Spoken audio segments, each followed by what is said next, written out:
মাথা বাঁচাতে টার্গেট চুনোপুটিরা। কেন বিডিওর বিরুদ্ধে কড়া ব্যবস্থা নয়? কোথায় পালিয়ে বেড়াচ্ছেন বিডিও প্রশান্ত বর্মন? আজ কাজের দিনেও অফিসে যাননি বিডিও। এসআইআর এর কাজেও বিডিও অনুপস্থিত। বিডিও অফিসের পিছনে জঙ্গলে ভোটার কার্ড। বিডিওকে বাঁচাতে চুনোপুটিরা টার্গেট। শান্তনু রয়েছে আমার সঙ্গে। শান্তনু, সকাল থেকে তোমার সঙ্গে কথা হচ্ছিল।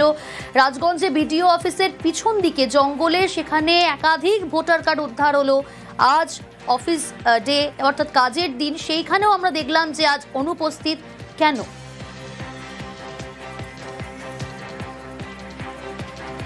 দেখো, এখনো পর্যন্ত কিন্তু 4টা বাজে, কিন্তু বিডিও এখনো পর্যন্ত অফিসে এসে পৌঁছাননি। এবং বিডিও অফিস সূত্রে যেটা খবর, যে বিডিও তার রাজগঞ্জের যে এলাকা রয়েছেন কর্মক্ষেত্র, সেখানে কোথাও এসেছেন বলেও খবর নেই।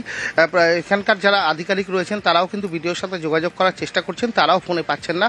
এবং কি বিডিওকে দেখা করবার জন্য বিভিন্ন জরুরি কাজে বিডিওর সাথে দেখা করতে এসেছিলেন, কাগজপত্র সই করাতে এসেছিলেন, এমন মানুষজনের সাথেও আমরা কথা বলেছি যারা হতাশ হয়ে ফিরে যাচ্ছেন, কারণ বিডিও নেই। গতকালকে সরকারি ছুটি ছিল, সেই গতকালকে তো আসার প্রশ্নই ছিল না, কিন্তু অন্যান্য বিডিওরা ছুটির দিনেও কাজ করেছেন। কিন্তু রাজগঞ্জের বিডিওকে আমরা গতকালকেও দেখিনি অফিসে আসতে, এবং তার আগের দিন কিছু সময়ের জন্য তিনি এসেছিলেন এবং তারপর থেকে পাওয়া যাচ্ছে না।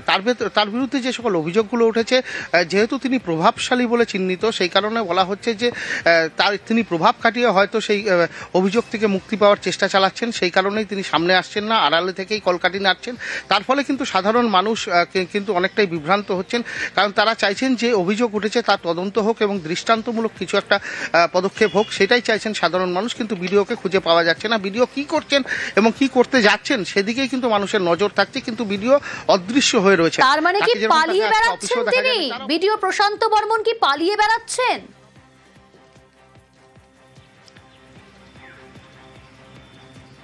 দেখো, সেই প্রশ্নটাই উঠছে, যেহেতু তিনি আজকে অফিসে আসেননি। তার অফিসের পাশেই একটি বড় কাণ্ড ঘটেছে, যেখানে প্রচুর সংখ্যায় ভোটার কার্ড উদ্ধার হয়েছে। সেক্ষেত্রে কিন্তু বিডিওর কাছে যাওয়া বা তার কি কোন ভূমিকা থাকতেই পারে, কারণ এতগুলো ভোটার কার্ড একসঙ্গে উদ্ধার হওয়ার পেছনে কারণটা কি, কে ফেলে গেল, সেই সব প্রশ্নের তো উত্তর থাকতেই পারে। কিন্তু সেক্ষেত্রে দেখা যাচ্ছে যে প্রশাসনের অন্যান্য যারা কর্মী রয়েছেন তারাও বিভ্রান্ত, যে এক্ষেত্রে কি পদক্ষেপ করবেন, এই ভোটার কার্ডগুলো কে ফেলেছে সেই নিয়ে তদন্ত। সঙ্গে থাকো শান্তনু। রাজগঞ্জ বিডিও অফিসে আজও অনুপস্থিত প্রশান্ত বর্মন, কিন্তু গতকাল দেখা পাওয়া গিয়েছিল মাটিগাড়ার বাড়িতে। আজ রাজগঞ্জের বিডিও প্রশান্ত বর্মন, তার কিন্তু দেখা নেই মাটিগাড়ার বাড়িতে। নিউজ 18 বাংলার সাংবাদিকের ওপর হম্বিতম্বিও করেন বিডিও। আজ উধাও বিডিও। সকাল থেকেই ঘর তালা বন্ধ, ঘরের বাইরে জ্বলছে লাইট। কোথায় গেলেন জানার চেষ্টা করব। বিশ্বজিৎ মিশ্র রয়েছে আমার সঙ্গে। বিশ্বজিৎ, গতকাল মাটিগাড়ার বাড়িতে তার দেখা পাওয়া গেলেও আজ উধাও। কোথায় গেলেন? কোনো খোঁজ পাওয়া গেল কি? তবে এখন অবধি তিনি কোথায় তার খোঁজ কিন্তু মিলছে না। তবে সকাল থেকেই তালা ঝুলছে তার বাড়িতে। গতকাল যখন নিউজ 18 বাংলার আমরা যখন পৌঁছাই তার বাড়িতে, সেই সময় একেবারে চেয়ারে বসে কার্যত রিল্যাক্স মুডে ছিলেন, মোবাইল হাত নিয়ে একেবারে রিল্যাক্স মুড। কিন্তু পরবর্তীকালে প্রশ্ন করতেই বিরক্তি ভাব, আর তাতেই একেবারে কোর্টে দেখে নেওয়ার হুমকি অবধি কার্যত তিনি দেন। কেন তার কাছে আমরা এলাম, একবারে ঠাট্টা পরামর্শ, একবারে তিনি কিন্তু রেগে একবারে লাল হয়ে যান। পরবর্তীকালে দীর্ঘক্ষণ এক ঘরের মধ্যে তিনি গুপ্তি মারেছিলেন, কিন্তু বেলা বাড়ার পর তিনি দেখা যায় ঘরের মধ্যেই আবদ্ধ থাকেন। কিন্তু আজ সকাল 6টা থেকে এখন 4টা বাজছে, সেই ঘর কিন্তু তালাবদ্ধ অবস্থা। অর্থাৎ মাটিগাড়ার এই শিব মন্দিরের ইউনিভার্সিটি এভিনিউ, যেখানেই এই বিডিও প্রশান্ত বর্মন একেবারে ছিলেন, সেই জায়গা থেকে কার্যত উধাও তিনি। তার ঘরের মধ্যে যে পুলিশ লেখা মোটর বাইকের স্টিকার, সেই বাইক কার্যত কিন্তু এখানে নেই। অন্যদিকে তার যে এসপি মুখার্জি রোডে একটি প্রসাদ তুল্য বাড়ি, সেখানেও কিন্তু কাউকে দেখা যায়নি। এক কথায় স্থানীয়রা বলছেন রাতের অন্ধকারে তিনি কিন্তু এখান থেকে আস্তানা বদলেছেন। তবে কোচবিহার গিয়েছেন কিনা সে প্রশ্ন কিন্তু উঠছে, কারণ প্রায়শই তাকে মাটিগাড়া এলাকায় দেখা যেত। এবং মাটিগাড়া এলাকায় 2020-22 সালে তিনি কিন্তু জমি কেনেন। 9 কাঠা জমির ওপর তার আস্ত একটি বাড়ি রয়েছে। আর অন্যদিকে তার থেকে কয়েকশো মিটার দূরেই তার কিন্তু অপর একটি বাড়ি রয়েছে, এবং সেখানেই কিন্তু তিনি গতকাল আড্ডা দিচ্ছিলেন। এবং তারপরে সাংবাদিকদের প্রশ্নের উত্তরে কার্যত বিরক্তি। বিশ্বজিৎ, বিডিও প্রশান্ত বর্মন রাজগঞ্জের বিডিও, তার নানান কীর্তি প্রকাশ্যে এসেছে। এদিকে আর এক সিসি ক্যামেরার ফুটেজ যা চাঞ্চল্যকর। সিসি ক্যামেরায় বন্দি ভিডিওর কীর্তি। সোনা ব্যবসায়ীকে খুনের অভিযোগ রাজগঞ্জের ভিডিওর বিরুদ্ধে। সিসি ক্যামেরায় অপহরণ, মারধরের সব রেকর্ড। অনুপ রয়েছে আমার সঙ্গে সরাসরি। অনুপ, এই যে সিসি ক্যামেরা ফুটেজে মিলল অপহরণ, মারধরের সমস্ত রেকর্ড, এই রেকর্ড পুলিশকে তদন্তে এগিয়ে নিয়ে যেতে কতটা সাহায্য করবে, কতটা গুরুত্বপূর্ণ?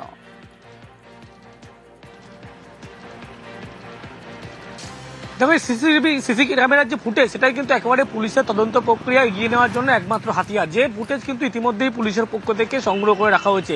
প্রথম দিন যখন ঘটনা ঘটে এবং নাম পরিচয় পাওয়া যায় এবং পরিবারের পক্ষ থেকে অভিযোগ দায়ের করা হয়, তারপর থেকে কিন্তু পুলিশের পক্ষ থেকে গোটা বিষয়ে অনুসন্ধান শুরু করা হয়েছিল। এবং এই সিসি ক্যামেরার যে ফুটেজ, 6 ঘন্টারও বেশি ক্যামেরার যে ফুটেজ, 7 ঘন্টা প্রায়, সেই ফুটেজই কিন্তু মূলত হাতিয়ার তদন্ত প্রক্রিয়া এগিয়ে নেওয়ার জন্য। তার কারণ যে অপহরণ যেখান থেকে করা হয়েছিল সল্টলেক দত্তাবাত অঞ্চল থেকে, সেই জায়গার ফুটেজ, তার পাশাপাশি নিউ টাউনের রাস্তা, সল্টলেকের রাস্তা, যে রাস্তা ব্যবহার করেছিল এবং যে ফ্ল্যাটের কথা বলা হচ্ছে নিউ টাউনের এবি ব্লকের ফ্ল্যাট, এই ফ্ল্যাটের সমস্ত যে ফুটেজ, সামনের অংশের যে অন্য দিকের দোকানের ক্যামেরা, এই ফুটেজই কিন্তু একমাত্র হাতিয়ার, এমনটাই পুলিশ মনে করছে।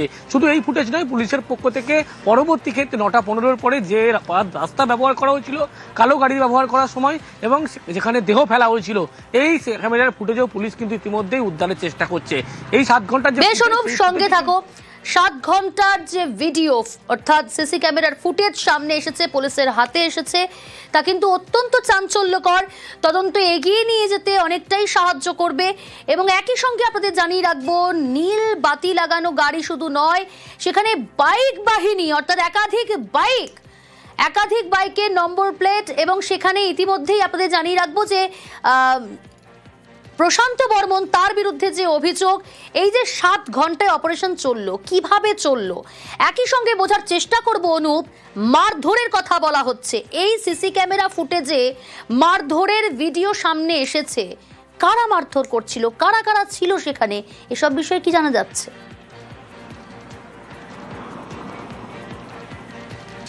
তো যে সিসি ক্যামেরার ফুটেজের কথা বলা হচ্ছে, প্রথম ক্যামেরার ফুটেজ কিন্তু হাতিয়ার করা হচ্ছে পুলিশের পক্ষ, যেখানে কিন্তু মারধরের যে প্রথম ছবি সেখানে কিন্তু স্পষ্ট হচ্ছে, যেটা হচ্ছে একেবারে ফ্ল্যাটের সামনে, অর্থাৎ ভিডিও যে এবি ব্লকের ফ্ল্যাট, সেই ফ্ল্যাটের সামনে কিন্তু দেখা যাচ্ছে যে ব্যবসায়ী, যে স্বর্ণ ব্যবসায়ী, তাকে কলার ধরে কিন্তু গাড়ি থেকে নামানো হচ্ছে এবং নিয়ে যাওয়া হচ্ছে। এবং ভিতরের দিকে যখন নিয়ে যাওয়ার মুহূর্তে সেখানে কিন্তু চড় মারার মুহূর্ত, এবং তারপরে ফ্ল্যাটের ভিতরে গোটা ক্রাইম সিন, গোটা ঘটনা ঘটেছিল। কিন্তু ফুটেজই একমাত্র হাতিয়ার পুলিশ, সেই কারণে এই ফুটেজ কিন্তু ইতিমধ্যে সিজ করেছে, ফুটেজ সংগ্রহ করা হয়েছিল। 7 ঘন্টায় ফুটেজ কিন্তু একেবারে প্রথমেই কিন্তু দেখা যাচ্ছে তাকে তুলে নিয়ে যাওয়া হচ্ছে, জোর করে গাড়িতে করে অপহরণ করা হচ্ছে সল্টলেক দত্তাবাত অঞ্চল থেকে। এবং সেই ক্যামেরা ফুটেজ কিন্তু ভিডিও, সেখান থেকে কিন্তু ক্যামেরা থেকে শুরু করে সমস্ত কিছু তিনি কিন্তু নিয়ে গিয়েছিলেন। পরবর্তী সময় সেই ফুটেজ কিন্তু পুলিশ উদ্ধারও করেছে। কিন্তু তার পরবর্তীতে রাস্তায় যে ঘটনা ঘটেছিল সেই ফুটেজ কিন্তু অন্যদিকে মূল হাতিয়ার করা হচ্ছে পুলিশের পক্ষ থেকে, যে গেটের সামনে, অর্থাৎ অন্যদিকে যে ক্যামেরা ছিল দোকানের, সেই ফুটেজ কিন্তু হাতিয়ার করা হচ্ছে। এবং সেখানেই যখন গাড়ি থেকে নামানো হচ্ছে স্বর্ণ ব্যবসায়ীকে, গলার কলার ধরে নামানো হচ্ছে এবং ভিতরে দিয়ে কিন্তু নিয়ে যাওয়া হচ্ছে মারতে মারতে।